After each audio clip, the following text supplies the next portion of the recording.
दोस्तों, कल्पना कीजिए एक ऐसे दृश्य की जहां पूरी दुनिया खड़ी है।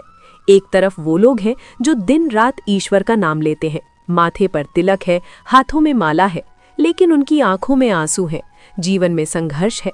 और ठीक दूसरी तरफ वो लोग हैं जिन्हें धर्म से कोई मतलब नहीं, जो शायद अधर्म भी करते हैं, लेकिन वो महलों में हैं, खुश हैं और मजे कर रहे हैं। इस भीड़ में से एक भक्त, जिसका सब्र अब टूट चुका है, वो चीखता हुआ भगवान श्री कृष्ण के सामने आता है। उसकी आवाज में दर्द है, शिकायत है। वो कहता है, हे केशव, मैंने जीवन भर तुम्हारी पूजा की, दिए जलाए, व्रत रखे, मैंने कभी किसी का दिल नहीं दुखाया। फिर भी मेरे ही घर में बीमारी क्यों? मेरा ही व्यापार क्यों ठप हुआ? मुझे ही लोग धोखा क्यों देते हैं? और उस अधर्मी को देखिए प्रभु, जिसने आज तक आपका नाम नहीं लिया, वो मजे कर रहा है। अगर पूजा का फल दुख ही है तो हम पूजा क्यों करें? क्या आपकी दुनिया में न्याय नहीं है? तभी भगवान श्री कृष्ण मुस्कुराते हैं।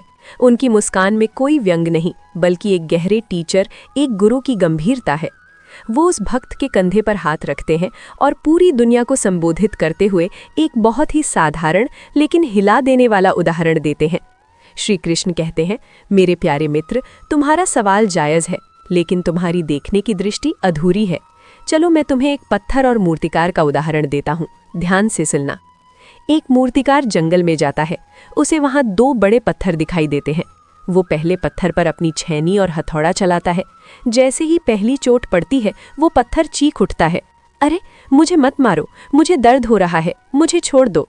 मूर्तिकार को दया आ जाती है, वो उस पत्थर को वहीं छोड़ देता है। फिर वो दूसरे पत्थर के पास जाता है। वो उस पर भी हथौड़े से चोट करता है। दर्द उस पत्थर को भी होता है, शायद पहले वाले से ज्यादा होता है, लेकिन वो पत्थर सोचता है कि ये चोट मुझे तोड़ने के लिए नहीं, मुझे तराशने के लिए है। वो चुपचाप हर चोट को सहन करता है। कुछ समय बाद वो दूसरा पत्थर एक सुंदर भगवान की मूर्ति बन जाता है, और पहला पत्थर, जिसने दर्द से इनकार कर दिया था, वो वहीं एक कोने में पड़ा रहता है। अब सोचो क्या हुआ? मंदिर बना, उस दूसरे पत्थर की स्थापना हुई, लोग उसकी पूजा करने लगे, उस पर फूल चढ़ाने लगे, दूध से नहलाने लगे। लेकिन उस पहले पत्थर का क्या हुआ? लोगों ने उस पहले पत्थर को उठाया और मंदिर के गेट पर रख दिया नारियल फोड़ने के लिए। श्री कृष्ण उस भक्त की आंखों में देखकर कहते हैं, तुम दुखी नहीं हो, तुम उस मूर्ति वाले पत्थर की प्रक्रिया से गुजर रहे हो। तुम पर मुसीबतें, दुख और संघर्ष की छेनी हथौड़ा इसलिए नहीं चल रहा कि मैं तुमसे नफरत करता हूँ, बल्कि इसलिए चल रहा है क्योंकि मैंने तुम्हें चुना है मूर्ति बनने के लिए। वो जो अधर्मी आज खुश दिख रहा है, वो उस गेट पर पड़े पत्थर जैसा है। उसे अभी कोई चोट नहीं लग रही, वो मजे में है, लेकिन उसका अंत क्या है? उस पर हर आने जाने वाला नारियल फोड़ेगा, उसे जीवन भर सिर्फ ठोकरें ही मिलेंगी। तो अब तुम चुनाव करो, तुम्हें आज का आराम चाहिए और कल की ठोकरें, या आज का संघर्ष और कल की पूजनीयता? श्री कृष्ण फिर थोड़ा आगे बढ़ते हैं और एक दूसरा उदाहरण देते हैं जो हमारी रोजमर्रा के जीवन से जुड़ा है। वो कहते हैं, चलो इसे और सरल करते हैं। मान लो तुम बीमार हो, तुम्हारे पेट में एक बहुत गहरी रसौली है, ट्यूमर है। तुम एक डॉक्टर के पास जाते हो, डॉक्टर तुम्हारे हाथ पैर बांध देता है, तुम्हें बेहोश करता है और तुम्हारे पेट पर चाकू चलाता है। तुम्हारा खून निकलता है, बाद में तुम्हें हफ्तों तक दर्द होता है। अब बताओ, क्या वो डॉक्टर तुम्हारा दुश्मन है? क्या उसने चाकू तुम्हें मारने के लिए चलाया? नहीं, उसने तुम्हें दर्द इसलिए दिया ताकि तुम्हारे अंदर की गंदगी हमेशा के लिए बाहर निकल सके। संसार के लोग जिसे दुख कहते हैं, मेरी नज़र में वो एक सर्जरी है। जब तुम पूजा पाठ शुरू करते हो तो तुम मेरे करीब आते हो। जैसे ही तुम मेरे करीब आते हो, मैं तुम्हारे जन्मों जन्मों के पापों का ऑपरेशन शुरू कर देता हूँ। ये जो तुम्हारे जीवन में क्लेश है, धन की हानि है या अपमान है, ये और कुछ नहीं, तुम्हारे पुराने पापों का पस और गंदगी बाहर निकल रही है। जो पूजा नहीं करता, वो उस मरीज की तरह है जो डॉक्टर के पास गया ही नहीं। उसे लग रहा है कि वो ठीक है क्योंकि अभी कोई चीरा नहीं लगा, लेकिन अंदर ही अंदर वो बीमारी उसे सड़ा रही है। उसका अंत भयानक होगा। लेकिन तुम, मेरे भक्त, तुम रिकवरी रूम में हो। तुम्हें दर्द हो रहा है क्योंकि तुम्हारी सफाई हो रही है। जिस दिन ये सफाई पूरी हो जाएगी, तुम निखर कर कंचन बन जाओगे। इसलिए इस दुख को सजा मत समझो, इसे इलाज समझो। श्री कृष्ण का तीसरा तर्क तो रोंगटे खड़े कर देने वाला था। उन्होंने स्कूल का उदाहरण दिया। वो बोले, मित्र, एक बात बताओ, स्कूल में सबसे कठिन प्रश्न पत्र किस विद्यार्थी को दिया जाता है? उसे जो नालायक है या उसे जो जीनियस है, जो टॉपर है? भक्त ने कहा, प्रभु, जो होशियार है उसी की परीक्षा कठिन होती है। श्री कृष्ण मुस्कुराए, बस यही तो तुम भूल जाते हो। मैं इस ब्रह्मांड का शिक्षक हूँ। जो लोग अधर्मी हैं, जो नास्तिक हैं, वे अभी पहली कक्षा के बच्चे हैं। मैं उन्हें खिलौने देता हूँ, गाड़ी, पैसा, बंगला, ताकि वे खेलते रहें, क्योंकि वे अभी बड़ी परीक्षा के लायक नहीं हैं। लेकिन तुम, मेरे प्रिय, तुम मेरी स्पेशल क्लास के विद्यार्थी हो, तुम मेरे प्रिय हो। मैं तुम्हें खिलौने नहीं दूंगा, मैं तुम्हें चुनौतियां दूंगा। पांडवों को देखो, वे मेरे सगे थे, फिर भी मैंने उन्हें 13 साल वनवास दिया। हरिश्चंद्र सत्यवादी थे, मैंने उनका सब कुछ छीन लिया। मीरा मेरी दीवानी थी, उसे विष पीना पड़ा। क्यों? क्या मैं निष्ठुर हूँ? नहीं, मैं सोना बना रहा हूँ, और सोने को जेवर बनने से पहले आग में तपना ही पड़ता है। अगर सोना आग से डर जाए तो वो तिजोरी में नहीं, मिट्टी में पड़ा रहेगा। तुम दुखी इसलिए हो क्योंकि तुम भक्त होकर भी नास्तिकों वाले सुख की उम्मीद कर रहे हो। तुम क्लास तो पीएचडी की करना चाहते हो, लेकिन पेपर पहली कक्षा का चाहते हो। ये संभव नहीं है। श्री कृष्ण ने तब एक अंतिम बात कही पहले भाग के लिए, जिसने सबकी सोच बदल दी। तुम जिसे पूजा कहते हो वो असल में व्यापार बन गया है। तुम मेरे पास आते हो और कहते हो, प्रभु, मैंने 100 रुपए का प्रसाद चढ़ाया, मेरा 1 लाख का काम करा दो। जब तुम सौदा करते हो और सौदा पूरा नहीं होता तो दुख होता है। तुम दुखी पूजा करने की वजह से नहीं हो, तुम दुखी अपनी उम्मीदों की वजह से हो। याद रखना, जब तुम जिम जाते हो और भारी वजन उठाते हो तो शरीर दुखता है, मांसपेशियां टूटती हैं, लेकिन तुम जिम जाना नहीं छोड़ते। क्यों? क्योंकि तुम्हें पता है कि ये दर्द ही तुम्हें ताकतवर बनाएगा। मेरा भक्त होना जिम जाने जैसा है। यहाँ मैं तुम्हारे अहंकार की मांसपेशियां तोड़ूंगा, तुम्हारी इच्छाओं का वजन बढ़ाऊंगा। दर्द होगा, बहुत होगा, लेकिन जब तुम इस जिम से बाहर निकलोगे तो तुम सामान्य इंसान नहीं, एक महामानव बनकर निकलोगे। ये दुख दुख नहीं, ये तुम्हारी ट्रेनिंग है। दोस्तों, कहानी आगे बढ़ती है। वातावरण अब पूरी तरह बदल चुका है। जहां पहले शोर, शिकायतें और आंसुओं का सैलाब था, वहां भी गहरी शांति छा गई है। वो भक्त जो अभी तक रो रहा था, अब चुप है। उसकी आंखों में अब सवाल नहीं, बल्कि एक प्यास है, सच्चाई को और गहराई से जानने की प्यास।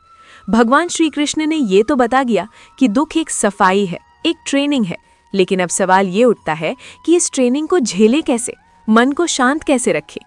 श्री कृष्ण अपनी जगह से उठते हैं, उनके पीतांबर हवा में लहरा रहे हैं। वो भीड़ के बिल्कुल करीब आते हैं, जैसे कोई दोस्त अपने जिगरी यार को कोई गहरा राज बताने आया हो। श्री कृष्ण कहते हैं, मित्र, अब तक मैंने तुम्हें बताया कि तुम्हारे साथ ऐसा क्यों हो रहा है। अब मैं तुम्हें बताऊंगा कि तुम्हें क्या करना है।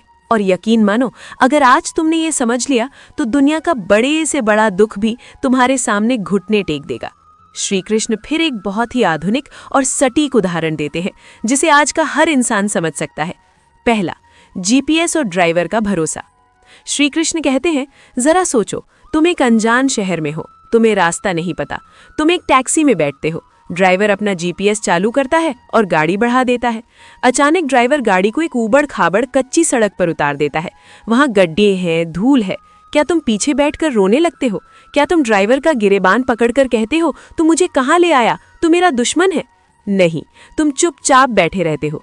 क्यों? क्योंकि तुम्हें पता है कि ड्राइवर को रास्ता पता है। शायद मेन रोड पर आगे ट्रैफिक जैम होगा या आगे कोई पुल टूटा होगा, इसलिए ड्राइवर ने ये कठिन रास्ता चुना ताकि तुम अपनी मंजिल पर सही सलामत पहुंच सको। तुम एक टैक्सी ड्राइवर पर तो इतना भरोसा करते हो, लेकिन मुझ पर, जो इस पूरे ब्रह्मांड का ड्राइवर है, उस पर शक करते हो। जब तुम्हारे जीवन में सब कुछ अच्छा चल रहा होता है, तुम कहते हो, वाह कान्हा, तू ही चला रहा है। लेकिन जैसे ही मैं तुम्हारी गाड़ी को थोड़ी देर के लिए कच्ची सड़क पर डालता हूं, तुम चिल्लाने लगते हो, तुम स्टीयरिंग व्हील छीनने की कोशिश करने लगते हो। तुम्हारी समस्या दुख नहीं है, तुम्हारी समस्या ये है कि तुम पैसेंजर सीट पर बैठकर ड्राइवर बनना चाहते हो। सुनो, जिसे तुम मुसीबत समझ रहे हो, वो असल में मेरी कृपा है। मैंने तुम्हें उस रास्ते से इसलिए हटाया क्योंकि आगे खाई थी।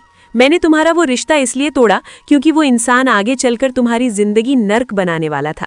मैंने तुम्हारी वो नौकरी इसलिए छुड़वाई क्योंकि मैं तुम्हें मालिक बनाना चाहता था। जिस दिन तुम ये कह दोगे, प्रभु गाड़ी तू चला रहा है, तो चाहे गड्ढे आए या पहाड़, मुझे पता है तू मुझे सही जगह ही पहुंचाएगा। उस दिन तुम्हारा दुख आनंद में बदल जाएगा। दूसरा, कढ़ाई का उल्टा हिस्सा। भीड़ में से अब कुछ लोग अब भी असमंजस में हैं। वो मुस्कुराते हैं और एक बहुत ही सुंदर घरेलू उदाहरण देते हैं। कभी किसी को कपड़े पर कढ़ाई करते हुए देखा है? मान लो एक छोटा बच्चा अपनी माँ की गोद में बैठा है और माँ कढ़ाई कर रही है। बच्चा नीचे से कपड़े को देखता है। उसे क्या दिखता है? उसे बेतरतीब धागे दिखते हैं, यहाँ वहाँ गांठें दिखती हैं, कहीं धागा कटा हुआ है, कहीं रंग बिगड़ा हुआ है। बच्चा रोता है और कहता है, माँ तुम ये क्या कर रही हो? ये कितना गंदा है, इसमें तो कोई डिजाइन नहीं है, बस उलझे हुए धागे हैं।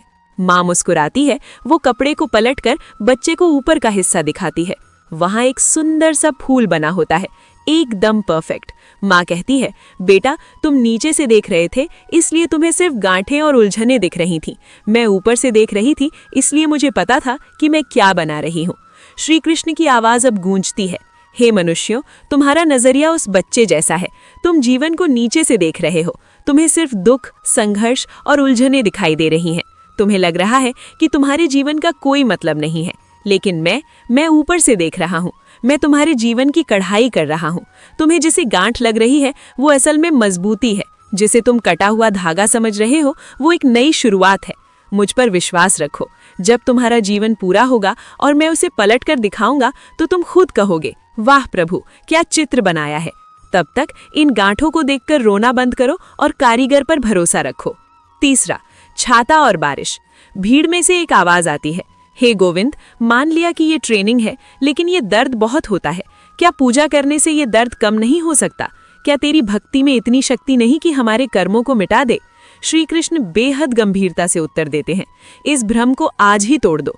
कर्म का नियम न्यूटन के नियम जैसा पक्का है। अगर तुमने पत्थर ऊपर फेंका है तो वो नीचे आएगा और सर पर लगेगा। पूजा उस पत्थर को गायब नहीं कर सकती।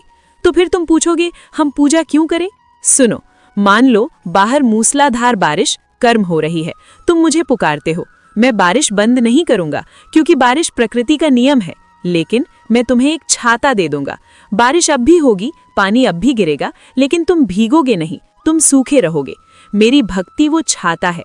भक्त के जीवन में भी कैंसर आता है, भक्त का भी एक्सीडेंट होता है, लेकिन एक नास्तिक उस एक्सीडेंट में टूट जाता है, डिप्रेशन में चला जाता है, आत्महत्या कर लेता है। वहीं मेरा भक्त हाथ में भक्ति का छाता लिए खड़ा रहता है और मुस्कुरा कर कहता है, ये शरीर का धर्म था, पूरा हुआ। मैं तो आत्मा हूँ, मुझे क्या फर्क पड़ता है। दुख उसे भी आता है, लेकिन दुख उसे तोड़ नहीं पाता। यही भक्ति का जादू है। ये तुम्हें परिस्थितियों को बदलने की शक्ति नहीं, बल्कि परिस्थितियों का सामना की शक्ति देती है। और चौथा, बंदर और सुराही, the monkey trap. Shri Krishna अब अंतिम और सबसे गहरे रहस्य की ओर बढ़ते हैं। अब मैं तुम्हें बताता हूँ कि तुम दुखी क्यों हो। असली कारण बाहर नहीं, तुम्हारे अंदर है। तुमने उस बंदर की कहानी सुनी है? एक शिकारी बंदर को पकड़ने के लिए एक संकरी गर्दन वाली सुराही में चने रख देता है। बंदर आता है, अपना हाथ सुराही में डालता है और मुट्ठी भर चने पकड़ लेता है। अब वो हाथ बाहर निकालने की कोशिश करता है, लेकिन मुट्ठी बंद होने के कारण हाथ बाहर नहीं निकलता। बंदर चीखता है, चिल्लाता है, रोता है। उसे लगता है कि सुराही ने उसे पकड़ लिया है, लेकिन सच क्या है? सुराही ने उसे नहीं पकड़ा, बंदर ने चनों को पकड़ रखा है। उसे बस अपनी मुट्ठी खोलनी है, चने छोड़ने हैं और उसका हाथ आज़ाद हो जाएगा। लेकिन वो लालच में मुट्ठी नहीं खोलता और गुलाम बन जाता है। तुम सब, हाँ, तुम सब उस बंदर की तरह हो। तुम दुखी इसलिए नहीं हो क्योंकि दुनिया ने तुम्हें सताया है। तुम दुखी इसलिए हो क्योंकि तुमने अपनी इच्छाओं, अपनी उम्मीदों और अपनी मोह की मुट्ठी को कस के पकड़ रखा है। मेरा बेटा मेरी बात नहीं मानता, मुट्ठी खोलो, उसे अपना जीवन जीने दो। मुझे वो सम्मान नहीं मिला, मुट्ठी खोलो, सम्मान भीख में नहीं मिलता। मेरा पैसा डूब गया, मुट्ठी खोलो, वो पैसा वैसे भी यहीं रह जाना था। तुम मेरे पास आते हो और कहते हो, कृष्ण मुझे मुक्त कर दो। मैं कहता हूँ, अरे पगले, मैंने तुम्हें कभी बांधा नहीं है, तूने खुद को बांधा है। अपनी इच्छाओं की मुट्ठी खोल दे, तू इसी पल, इसी क्षण मुक्त है। त्याग का मतलब घर बार छोड़ना नहीं है, त्याग का मतलब है परिणाम की चिंता छोड़ना।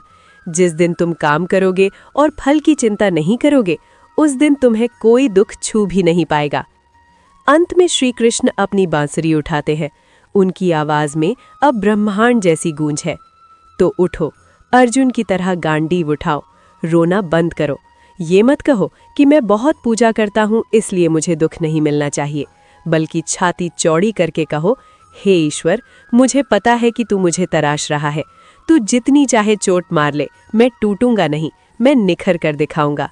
आज के बाद जब भी जीवन में अंधेरा आए तो डरना मत, ये समझना कि तुम हीरे हो और हीरे की असली चमक अंधेरे में ही दिखाई देती है।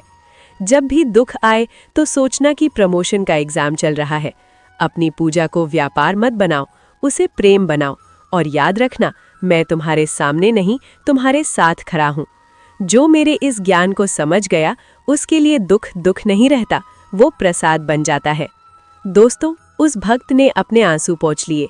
उसने अपनी माला फिर से उठाई, लेकिन इस बार कुछ मांगने के लिए नहीं, बल्कि धन्यवाद देने के लिए, क्योंकि अब उसे समझ आ गया था कि ज्यादा पूजा करने वाला दुखी नहीं होता, वो तो सबसे बड़ा खिलाड़ी होता है जो भगवान की टीम में सबसे कठिन मैच खेल रहा है।